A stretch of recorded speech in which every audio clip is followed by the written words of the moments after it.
নাজিরশাইল বাদে ভারতের অন্য কোনো চাল এনে স্থানীয় বাজারে বড় প্রভাব ফেলা যায়নি। দুদেশের মিনিকেটের দর প্রায় এক।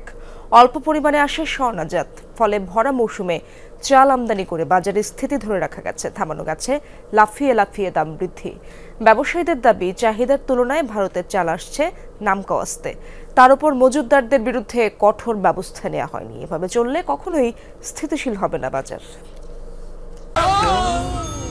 ডেন্টিস্টের পরামর্শ নাও নতুন কোলগেট অ্যাক্টিভ সল্ট।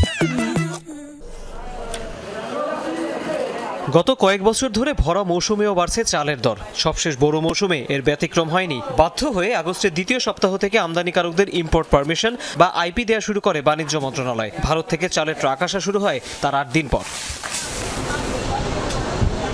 এরপর পেরিয়ে গেছে প্রায় 1.5 মাস, কিন্তু চালের বাজারে এই আমদানির বড় প্রভাব নেই।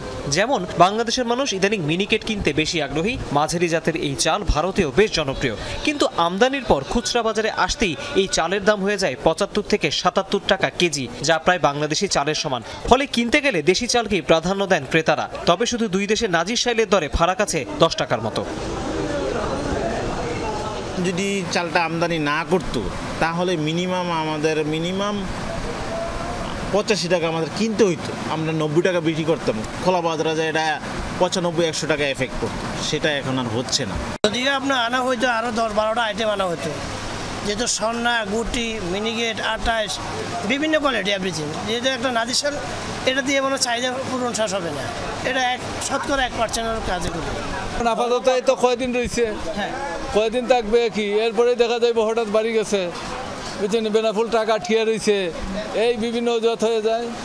ভারত থেকে চাল আমদানি থেমে নেই। এখন পর্যন্ত এসেছে 8 লাখ টনের বেশি, যা ভারতের রপ্তানি হওয়া মোট নন বাসমতি চালের 5.5 ভাগ। দেশটিতে মজুদও আছে রেকর্ড হারে। তারপরও প্রতি টন নন বাসমতি চাল রপ্তানি চুক্তি নিবন্ধনে 8 রুপি ফি আরোপ করেছে ভারত। ধারণা করা হচ্ছে এই ব্যবস্থায় বছরে 100 কোটি রুপি বাড়তি রাজস্ব আসবে। নতুন এলসি খুলতে গেলে গুনতে হবে এই ফি। যে চাউল $525 খরিদ করছি, সে চাউল এখন বিক্রি করতে হচ্ছে আমাদের 64 টাকা। তার মানে আমাদের 3 টাকা, 2.5 টাকা, 3 টাকা পার কেজিতে ঘাটতি। শারদীয় দুর্গা উৎসব উপলক্ষে আপনার পোর্ট বন্ধ রয়েছে। পোর্ট প্রায় আপনার 7 থেকে 10 দিন বন্ধ থাকবে। বন্ধ থাকার পরে এই কার্যক্রমটা চালু হবে। এই অ্যাপিডো পারমিশন নিতে গেলে দেখা যাচ্ছে কি, যে পরিমাণ এক্সপোর্ট হওয়ার কথা তার পরিমাণটা একটু কমে যাবে। ডলার কিন্তু স্থিতি আছে, ওই দিকে কিন্তু কোনো প্রবলেম নেই। এলসি করতেও কোনো সমস্যা কোনো হয়নি কারো। এক কথায় শেষ, যে দাম যদি বহির্বিশ্বে কমতো, এখানেও কমতো। বহির্বিশ্বের দাম বেশি হওয়ার কারণে এই বাটা চলতেছে। বিদায়ী অর্থ বছরে 13 লাখ টন চাল আমদানি করেছিল বাংলাদেশ, যা দেশের ইতিহাসে দ্বিতীয় সর্বোচ্চ। তৌহিদ হোসেন, যমুনা নিউজ, ঢাকা।